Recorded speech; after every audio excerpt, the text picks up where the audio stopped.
The Witch's Tale. And now let us join old Nancy and Satan, the wise black cat.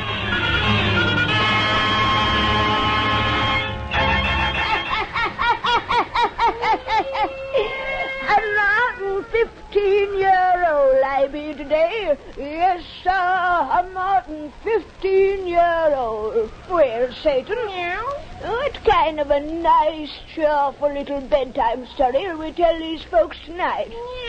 What say? A Scotch story? Why Scotch? So's to keep fresh in your mind that one of your principal New Year's resolutions is to cut down expenses. Now, what kind of expense can a tomcat have? You say ask any tabby cat. All right, Satan. If it'll help you to economize on milk, fish heads, and catnip tea to hear a Scotch story, old Nancy will be happy to oblige. And what's more, she's going to tell you one that's absolutely true. Yes, sir. The main points of what you're going to hear now, strange as it may seem, can all be found set down as facts in the court records of old Scotland. Everyone douse their lights so's we'll have it nice and dark. That's it. Now drop to the fire and gaze into the embers. Gaze into them deep. And soon you'll see back through time to the year of 1662. Soon you'll see inside the kitchen of a farmhouse. Soon you'll hear an angry man talking. Soon you'll know what happens when you call in the devil's name. In the devil's name.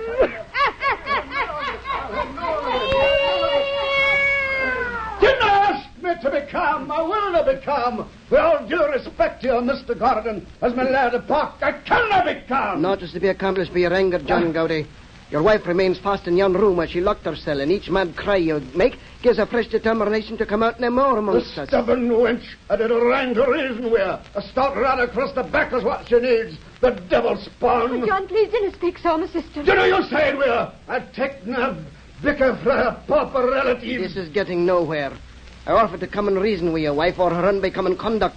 But since you give me the opportunity, it's plain my time is wasted. Did I reach for your hat, Mr. Gordon? Well, I ken the favour you've done to me, a simple farmer, that come into this house, but to help me in my trouble. I mean no disrespect to you in my anger, but I cannot control myself when I ken that woman's crime. 3 Sabbaths in a row she's acted in the sinful manner. 3 Sabbaths in a row she's refused to gang with me to kirk. And now again this night, when there was special prayer meeting, she's flaunted her God and my husbandly authority and stayed away for a holy Presbyterian service. She must have a reason she wouldn't tell us. A reason for such black crime as that?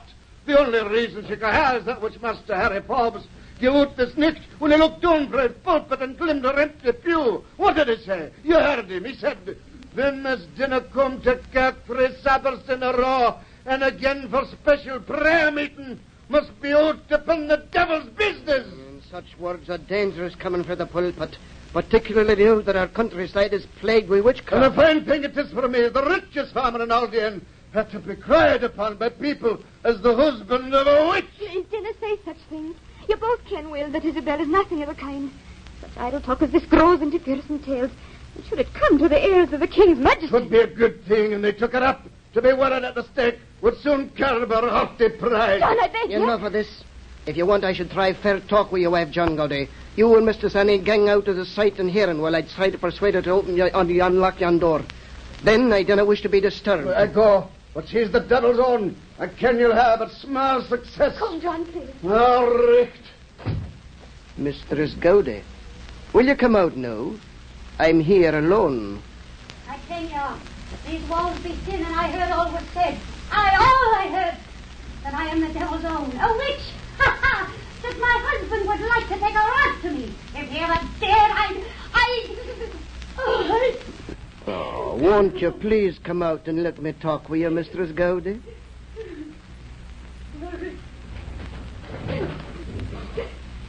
Here I am, Mr. Gordon.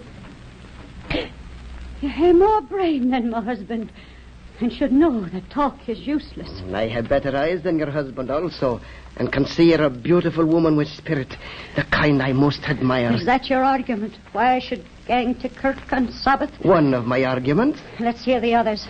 That one has no weight. Because I hadn't finished it, perhaps.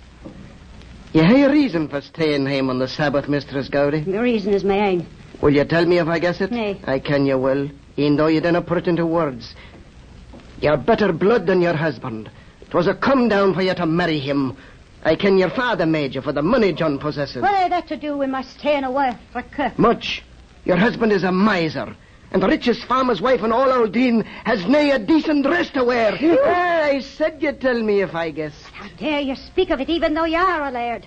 How dare you smile at me as the women smile when I pass amongst them in this old green rag, the only frock I own? I had rather they thought me a witch than feel their sneering eyes upon me one more Sabbath. You've guessed my reason. I'm ashamed to gang out of this house looking like a beggar. I dinna smile as the women do. I understand and sympathize because I am your friend. Friend? Such a thing I've never known. You know one now. Dry your tears. You must believe me. Mr. Gordon, I'd like to believe you. I'd give anything to have a friend, anyone, anything, some living creature I could talk to, lean on. My sister loves me as I love her, but she's too young to realize the way I feel. And I ain't nobody else.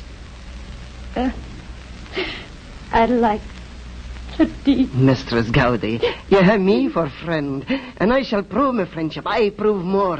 I can give you pretty dresses by the score, send you to Kirk in your own coach, and your neck and arms with precious jewels. That's why I asked to be alone with you this night. Not because I cared if you ever listen to the preacher of Master Forbes again, but because I'm mad about you, Isabel, because I want you. No, you want the goods that I can give you, and for them you'll give yourself to me. No, I want you. You wench. You struck me. Aye. And again you lay hands upon me, this kitchen knife will find its way into your filthy heart. Say, this is your friendship. I might have known, for all that's ever come to me has had its bitter price. Think you I would sell myself for a dress, some gaudy trinkets? And to you, another old man like my husband? Nay. Once I have been sold. If I be again, it shall be for my own price. And to one who will set me high above such beasts as you who only wish me in the mire. Go, you old fool. Gang out to this house with your wrinkled, ugly body and your dirty soul. Gang out before I spit upon you. You'll pay for these insults to your betters ere I gang away, my lass. John Gowdy, come ye here. So you would have me tell my husband what you just you tell him your tale. You tell him your tale, and I'll tell mine. What do you mean? You call, Mr. Gordon. You convinced the wench that she must come to Nay, and from this night, Kirk will have her. Master Forbes was right. She is the devil's hen, a witch of hell. But no, she tried to play her wiles on me. I made love to me, she did. Isabel. You strumpet. I can you say that, but yon kitchen knife she holds is proof. She threatened to stab me with it because I will not kiss her on her wanton Henry, lips. John, Henry, you cannot believe. I believe anything, oh devil's witch, you wouldn't have ganged to Kirk. A spawn of hell. You bragged I dare not strike you. Well, I strike you new upon your wanton face. Good. Aye, John. You struck me as I said you'd never dare. Isabel? Gang away, Annie. You struck me, John. But some way, somehow, I'll strike you back. I'll strike back at all of you for this. At you, my husband, who had treated me as dirt. As you, my laird of Park, who has traduced me with your lies. And at you, my sister, who stood with him against me. Isabel, I didn't. The three of you shall pay for this. Oh, what I were, the devil's witch that you accuse me. If I had the power of hell, I'd strike you dead before me. Now I can only pray that God will curse you all. I curse you, curse you, curse you all. Come out of that room. Isabel, don't lock me out. Let me in, you hell. He's a small he. Come away, both of you, and let me tell you the full enormity of what she tried to do to me this night. I would know all as a pair of victim punishments. God, I pray thee, curse them all, curse them, God, curse. Nay, I pray to thee no more. I was never listened for the time I was a bairn. They say I am the devil's witch. Oh, to hae the credit as well as hae the name. Oh, to hae the power they say the devil gives his aid. To the foul black fiend of hell I pray for torment and all them who've hurt me. In the devil's name I curse them. In the devil's name. At thy service, Mistress Gardy. Who are you? One who is prompt in answering worthy prayers. Whence came you in this room? In the well-known place thou mentioned but a moment past. You are... The name I most prefer is Lucifer. Especially when I deal with ladies. It hath a more romantic sound than my other titles, don't you think? Get you gone. I did not really mean to call upon you. Oh, of course you did. And if thou should send me away before we really become acquainted, thou wilt never forgive thyself. No. Be not afraid. Look at me fair as I stand revealed in this gentle moonlight. I'm not at all the hideous creature thy good church folk imagine. Not a young man, straight and tall. Rather handsome, am I not? I walk and turn around and bare my head. Thou seest no suggestion of cloven hoof or tail or horns. In fact, I'm the sort of young lover thou hast often dreamed would come to thee someday. Your great dog-piercing eyes. You are the handsomest man I've ever seen. Thou art hungry for love as well as power and vengeance. Willst have me for thy lover? Your deep black eyes seem to burn into my soul. Far into thy heart, which is more important than the soul with women. Wilt have me, Isabel, and give thyself to me? Not simple frocks and gaudy trinkets do I offer. I will set thee over them who wish thee in the mire. Glowing, wondrous eyes. They'll give thyself to me, soul and heart and body, forever and forever, in exchange for power and vengeance. I Swear it in my name. I swear it in your name. The devil's name. And hast not even asked the price you'll pay. Well, there should be none unless you will it so. Except this mark I place on all my own. I brand it on my shoulder with a kiss. Your lips burn. Yet with a fiery thrill thou longest wanted. Aye, a thrill that means new life. A life quite different from thy past. But rebirth hath just begun. Now for thy first sweet taste of vengeance and the power witches know. Come, we go to where my court on earth holds revel. Where? To the Dooney Hills. I'll go with there. 2 windle straws blow in thy window. Seize one as I do and place it twixt thy feet. It's done. Then hark thou to the charm I speak. Horse and hattock, mount and go. Horse and hattock, be it so. In the devil's name. We sit bestride 2 horses, steeds that mount from out my window to the sky. We are 2 mighty forces, lords of earth, both you and I. I am a witch in credit as in fame. Aye, by the power of thy master's name. Look yonder, there our journey ends. To the Downey Hills my horse descends. With speed of thought we've travelled here. Thought is another name of mine, my dear. Our steeds alight on earth once more. Change back to the straws they were before. Well, what think you of this place, my Isabel? The hills are thick with dancing forms.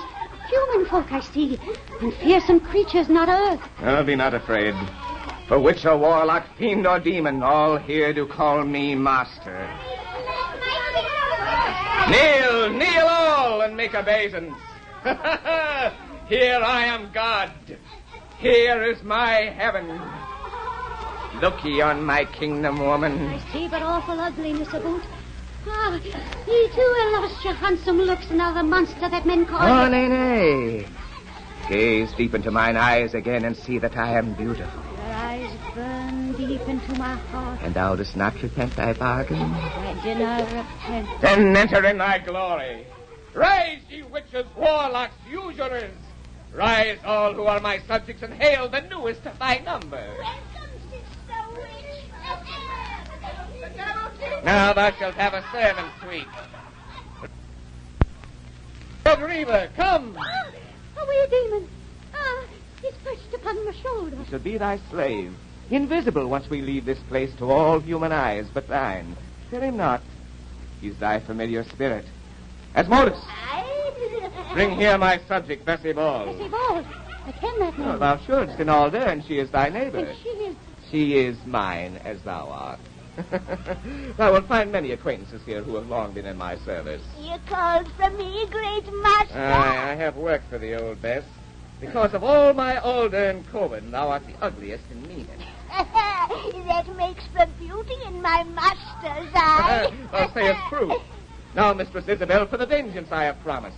Mr. Gordon, Laird of Park, shall be the first to feel thy hate. I wish to see him. Ah, wait. Death marks the end of worldly pain. Men must live to suffer truly. Hearken now to the devil's way of torture. The fool is vain and haughty. He delights to boast of his conquests o'er fair women. In that most tender spot we'll turn our dagger. Bessie Bald, drew thou a potent love charm for this Gordon Laird of Park. It is my will he marry thee. Nay, I didn't like the man. I'll torment him in your wish with pleasure, but I want him nay for husband. Thou art particular, my toothless hag. Useless I may be, and ugly, but I have a right to choose my mate. Thou hast no right but what I will. 'Twas ne'er a bargain that I be wife of man I hate. Silence! What the devil gives, he can also take away. Obey me not, and I bereave thee of thy power. I give thee to man's law to torture in the state. Nay, I do your bidding, master. Then begone, all of you. Thou hast played enough tonight. Go back to the world and to my work. It's like of old Bess, for thine enemy will serve thy hatred well when they are wed. You said you'd give her to the torture and the stake if she should fail you. Is it so that witches attain by man's law? Think ye the faithful ones whom I protect ever suffer trial and burning? Oh, no, my innocent. I am a gentleman who looks after his own, so long as they do not cross me. Look not so thoughtful. Thou and I shall never quarrel. But come again to our windle straws. Now we ride to make thy vengeance quite complete. Do we strike my husband? Not yet. We call upon the Laird of Park, for thou hast another pretty gift for him. What? Thou soon shalt see. Place the straw betwixt thy feet and say the charm I taught thee. Aye, horse and haddock, mount and go. Horse and haddock, be it so, in the devil's name. In the devil's name! Arise from the horse astride. With speed of thought again we ride. Look down. We've reached the place you know. I see the house of hawk below. To thine eyes I make its walls but I bare. see Laird Gordon sitting there. Take this knife and from thy head cut that lock of thine hair so red. I obey, but tell me Ha why. ha! You learn that by and by. Hover good steeds above this roof, and we'll put the power of a witch to proof. Scatter thy hair down the chimney flue, then hark to the charm of my magic brew. With these hairs alight may they leave a blight. Burn and pain, bone, flesh, and vein. Tear and maim in the devil's name. I see Mr. Gordon writhe in torment. Spots show upon his flesh, red spots. Red as thy hair. Red as the searing heat of flame he feels. Mental anguish is to come when he knows passion for old Bessie. But yet I did not wish to spare him also anguish of the body. Oh, what wondrous vengeance ye have given me. Art happy in it? Aye, this will pay him for his hurt to me. I'm happy, happy, happy. I love thee for thy hate. Above all other human emotions, 'tis the one I find most satisfying. But the night is far advanced. I must return thee to thy home. Him? Do you mean no, we'll pay off John, my husband? 'Tis him I hate the most of all. Oh, don't overeager, my dear. Scores paid off too rapidly accumulate no interest. And I should like his debt to mount. But I haven't neglected John altogether. I shall find him a greatly changed husband on the morrow. For henceforth thou shalt be the master. Aye, his master? That shall be the first portion of his punishment. And knowing something of women, I feel sure it will prove effective. Here we are. So soon. Our steeds just drifted here. Gaze through the window at thy husband. He is sound asleep. And I am lying in the bed beside him. Yet I stand outside with you. Another helpful charm my witches know. Before we left, I laid a broomstick underneath the coverlet. To all the world, when thou art absent, it appears as thine own self. See what power is in my name. Aye, the power I've always craved. And you say I pay a price. None. Unless you wish it so. Enter now. I take the broomstick from thy sleeping husband's side. Take now its place. Sweet dreams, my love. And sleep. Aye, sleep. But I pay no price. Aye, but do thee a favor. Sleep, my own. When thou dost wish against my presence, send Red Reva thy familiar. Bid him fetch me in my name. In the devil. That's it. In the devil's name.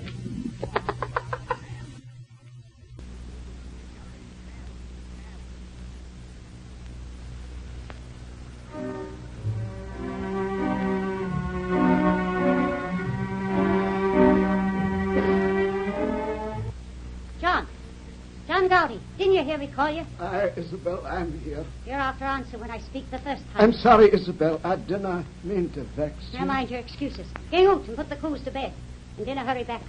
I wish to have speech with my sister Anne, alone. Isabel, again. Isabel, what have you done to John to change him so? In a single week he's dropped all his bullying ways and become as meek as mice. If you were my own blood sister, I'd say you were a witch indeed, and had wrought the change by devil's charms. But of course, even Master Forbes has apologized for that dark hint he made about you for the pulpit. Aye, and the gossip of our neighbours has likewise turned about. Aye. They gaze upon me with respect at last. And John ain't bought you a new dress. Isabel, do you think it could be my prayers that caused it all? Your prayers? I never had told you, but ever since you married John, I've known how unhappy you were. So each night I prayed to God that your burden be made light. Oh, Annie, and I cursed you with the others on that night. You were beside yourself. I can will you didn't mean it. Nay, I didn't mean it. The words burst out without my knowing. Annie, you're the only thing I've ever loved. You do forgive me for my words. You cannot do. I've told you so for 50 times. Aye, but I cursed you in the devil's name. That means not. 'Tis just an expression that everybody uses. Aye, that's all. Annie, I wish to talk to you alone this night. I've got to talk to someone. What about?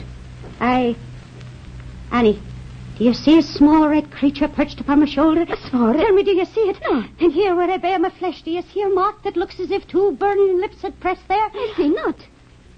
I must have dreamt it all. Be still dreaming. I didn't understand you. Never mind. 'Tis late and you have an appointment with young Andrew Burns that walk upon the moor. Gang on.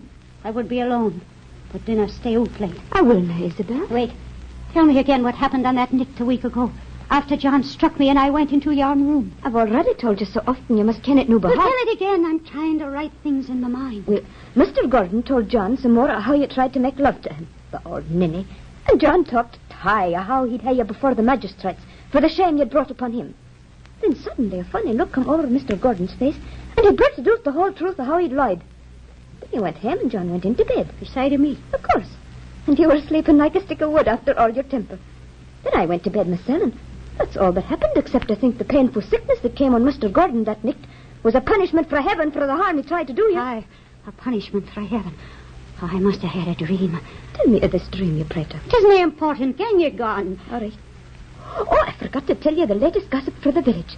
It slipped my mind when I returned. Isabel, you ken old Bessie Bald. Bessie Bald? Aye, the ugliest body in our dern. Well, 'tis hard to believe, but they say Mr. Gordon, despite his burn and sickness, was seen last night coming from her cottage. And Janet Murdoch, who happened by, swears she saw him kiss our Bess. It was ne'er a dream I had, but truth. Isabel. Oh, you can't, sweet Annie. I never meant to curse you. Whatever is the matter Oh, with never you? mind. Go, gang out and leave me. Here's your shawl. But Isabel. Gang out. I wish to be alone. Here, kiss me first. Let me kiss you, my dear. No, go. Isabel, you should tell me what's There's the naught matter. to tell. Go and meet young Andrew. And come home soon. And safe. Oh, I must ken whether it was dream or no, for I cursed her in his name. I must know, but I'm feared. Red Reaver. Always at my shoulder you are. Yet no one else can see you. Now can they see the burning mark placed on me by your master's lips? I must ken the truth. Tell him I didn't mean. Red Reaver, fetch your master. I bid you bring him in the devil's name. Good evening, Mistress Isabel. You're here. And I'm not dreaming, too. Or am I? My poor sweet. Thou hast been suffering from a delusion common to my new recruits. Aye, and to some of my old ones. For no one denies the devil half so hard as those who know him best. Why didst thou not call me before to settle thy doubts? I was afeard. Another delusion common to my subjects. But thou dost not fear me now as I stand before thy eyes. Ye are the handsomest man I've ever kenned. Yet when you're away, I cannot recollect your beauty. In my mind, you seem a monster, black and awful. Thine eyes shall never see me as does thy mind, unless ye will it so. That is what you've said about the price I pay for power. There shall be none unless I will it so. What did you mean by that? Who knows what the devil means? Sometimes he doesn't know himself. Perhaps if he did, if he ever had, he would not have fallen down from paradise. But come, what will you in my name tonight? All I ask in your name will begin. Oh, it is our bargain. It seems there was something I once asked I did not mean. Something that may trouble me. Some words I would take back again. Now you stand before me, I cannot recollect. You look upon me with your great, dark, burning eyes, and all I ken is that I am your slave. Yet I cannot be a slave, for you made of me a master. Perhaps what thou art striving to remember is thy curse upon thy husband, as thy hate for him abated. Nay, him still I curse. But there was someone else. Thou thinkest of the Laird of Parr. Nay, him too I wish to suffer. Oh, then the errant thought you cannot bring to mind must be that final vengeance on thy husband is too long delayed. That must be it, my Isabel. For hate is all that matters to me. Hate for him who trampled on thy pride. Hate for him who struck thee. Hate. Hate is all that matters. Hate. Come, we'll pay thy score to John. He must suffer like the Laird of Parr. He'll suffer more. What will you do? Hast ever seen men hunt the stag? First the great beast sights his foe. Then an awful terror turns and runs. The hunter follows, pursuing it through brambles, running streams, and over jagged rocks until its hide all torn, feet cut and bleeding, lungs bursting with exertion, heart but one great beat of fear. It's brought to bay and stands with hopeless, pleading eyes to meet the death it knew when the chase begun would be its fate. Hast seen that, Isabel? Well, the stag is noble game, but the greatest hunt of all is man himself.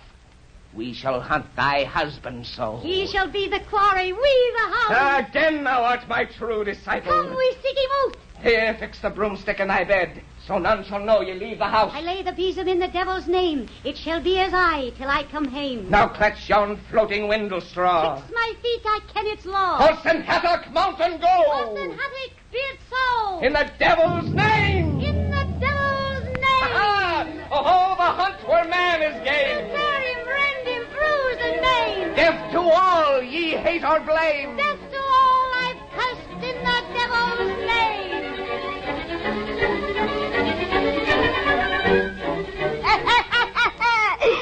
She forgot she cursed her sister, Satan. But you can make a little bet old Lucifer ain't forgetting. You folks got to wait till next week to hear the finish of this party little yarn. And then you'll hear plenty about what happens when you call in the devil's name.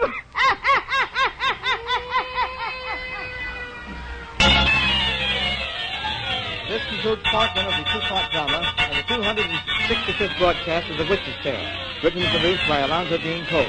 The conclusion of In the Devil's Name will be brought to you at the same hour next Friday evening. Your announcer is Roger Bauer.